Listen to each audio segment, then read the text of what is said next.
कैलाश पर्वत केवल पत्थरों और बर्फ का एक विशाल ढेर नहीं है, बल्कि ये करोड़ों लोगों की आस्था, रहस्य और अटूट श्रद्धा का केंद्र है। पौराणिक कथाओं के अनुसार इसे ब्रह्मांड का केंद्र और भगवान शिव का निवास स्थान माना जाता है।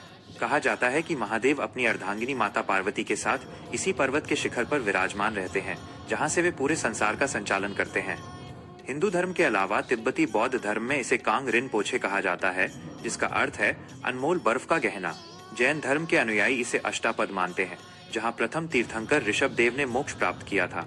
वहीं बौद्ध धर्मावलंबियों के लिए यह वो स्थान है जहां से उनके धर्म का उदय हुआ। इस पर्वत के साथ कई ऐसी कहानियां और चमत्कार जुड़े हैं जो विज्ञान की समझ से भी परे हैं।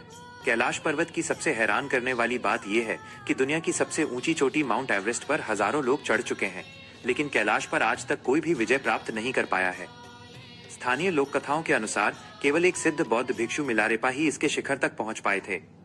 माना जाता है कि यहाँ का समय बाकी दुनिया की तुलना में तेजी से बीतता है। यहाँ आने वाले यात्री अक्सर अनुभव करते हैं कि उनके नाखून और बाल बहुत तेजी से बढ़ने लगे हैं। साथ ही पर्वत के चारों ओर एक विशेष प्रकार की ऊर्जा और ध्वनि महसूस की जाती है, जिसे कुछ लोग ए की गूंज मानते हैं। कैलाश पर्वत के चरणों में दो विशाल झीलें स्थित हैं, मानसरोवर और राक्षस ताल।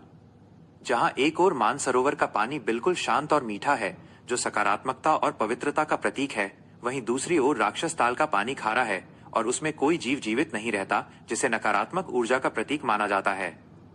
इन दोनों झीलों का पास पास होना जीवन के दो पहलुओं, प्रकाश और अंधकार को दर्शाता है।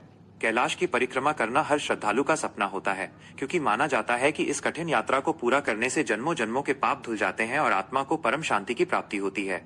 आज भी कैलाश अपनी गोद में अनगिनत रहस्यों को समेटे हुए अडिग खड़ा है, जो हमें भक्ति और प्रकृति की असीम शक्ति का एहसास कराता है। कैलाश पर्वत केवल पत्थरों और बर्फ का